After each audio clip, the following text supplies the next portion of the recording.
है जो हम बोल रहे हैं, ये क्वेश्चन बोर्ड के एग्जाम में पूछता है, इसको अंडरलाइन करते जाना।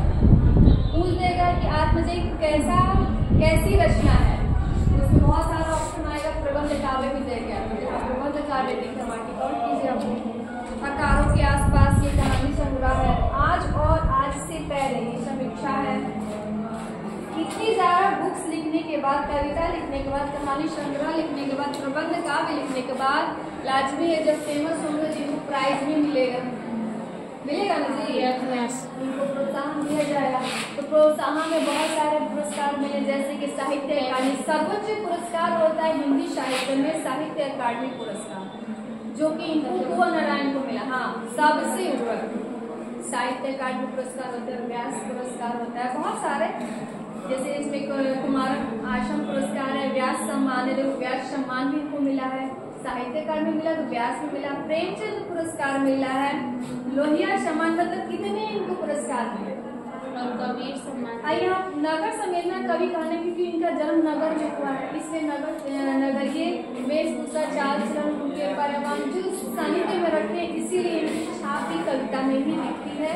इनके द्वारा लिखी कोई भी रचना नगर विशेष ही रहती है, ठीक है। इसमें और भी आपको दिया है कि विवरण जो कुंवर नारायण है ये थोड़ा सा ज्यादा ही कल्पनाशील है, क्योंकि जब ये देख रहे हैं कि जो दुनिया में हो रहा है धीरे धीरे यांत्रिकरण हो रहा है, यानी मशीनीकरण हो रहा है। आप कोई फैक्ट्री में चले जाओ, पहले फैक्ट्री में मजदूर काम करते थे, अब उनकी जगह कौन आ गया है, मशीनें ले गए, रोबोट आ गया है। आप देखो ना, आप किसी रेस्टोरेंट में चले जाओ, बड़े बड़े शहर में रेस्टोरेंट में कहीं कहीं वहाँ वेटर भी रह रहा है, यस। अब जब रोबोट आ गया, एक मशीन ने एक व्यक्ति का जगह ले लिया, तो जो व्यक्ति उसकी जगह होता है वो तो बेरोजगार हो गया। तो धीरे धीरे जो मशीनीकरण हो रहा है ना, इससे लिए आहत है, इस पर रोक लगाई जाए। एक दिन ऐसा आएगा ना कि मशीनी युग हो जाएगा, हर तरह रोबोट ही रहेंगे और हम लोग उससे लड़ेंगे। हम इंसाने ने बनाया है उसको, यस, लेकिन हमसे वो काम कर जाएंगे। युग आने वाला है, बहुत छोटा है, बहुत तेजी से आता है। जैसे टर्मिनेटर पिक्चर है, देखिए हॉलीवुड पिक्चर।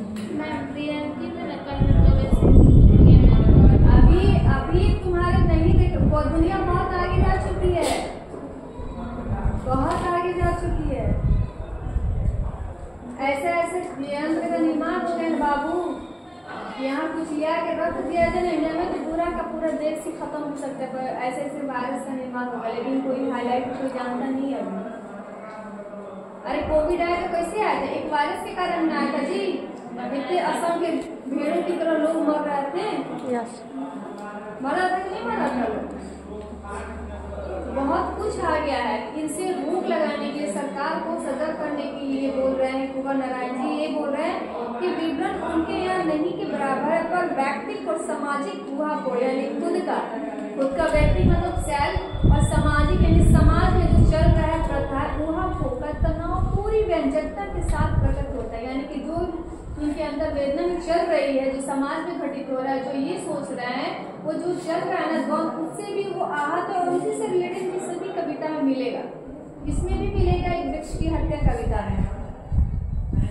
फिर ये बताते हैं कि आज का समय और उसकी यांत्रिकता जिस तरह हर सजीव को अस्तित्व को मिटाकर, सजीव के यानी जो जीवित है, जीवित अस्तित्व को मिटाकर उसे अपने लपेटे में लेना चाहती है, कुंवर नारायण की कविता वहीं से आकर वहीं से वो शुरू करते हैं। यानी सबको आँख दिखाना, दृष्टि देना, क्या करना चाहिए, क्या नहीं। भविष्य को वो देख चुके हैं, भविष्य में ये चीज होगी, इसलिए उसको अगर रोकना है तो अभी से ये काम करना होगा, अभी से काम करना होगा। फिर बोलते हैं कि उसको छोड़ो, फिर लाइन में से ये जो कविता है एक वृक्ष की हत्या, वृक्ष को अपने फैमिली के द्वारा काटे गए वृक्ष के बहाने ये बहुत बड़ा संदेश देना चाहते हैं। क्या देते हैं, पर्यावरण के बारे में संदेश देना चाहते हैं, मनुष्य के बारे में भी देते हैं, मनुष्य की मेंटेलिटी क्या हो गई है, फिर उसी से जुड़ा सभ्यता के बारे में भी ये बताना चाह रहे हैं। ये तीन चीज इस कविता के माध्यम से कुंवर नारायण जी बताना चाह रहे हैं। हमारे लाइफ में पर्यावरण की कितनी अहमियत है और उसी से सब चीज जुड़ा हुआ है, सब एक दूसरे से लिंकअप है। अगर एक सुधरेगा तो ये तीनों सुधर जाएंगे, सब सुधर जाएंगे। और एक ही रूल हर चीज में फॉलो होता है, न्यूटन का कहने के लिए साइंस है, लाइफ के हर एक पार्ट में इसका यूज होता है। तुम लोग पढ़ोगे, इसको प्रैक्टिकल करके एहसास करोगे ना, तब पता चलेगा। जैसे हम तुमको मारते हैं, ठीक है, बस इसका करो।